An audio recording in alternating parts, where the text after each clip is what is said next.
Bună dimineața! Bună dimineața!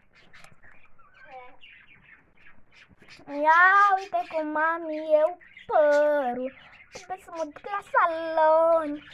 Nu pot să las așa. Ce? Planta mea s-a făcut înapoi, mică! Trebuie să mă duc la salon.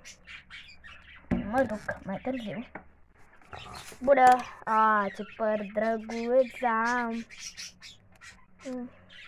Mamă, ce păr ai tu! Uitați-o! Râzi de mine? Nu. Dar du-te la salon. De asta vreau să zic. Eu până la urmă mă dau cu cremă de frumos aranjație. M-am dat. Dă-te și tu. Mersi, dar ce faci cu cremă? Îți face fața mai curată.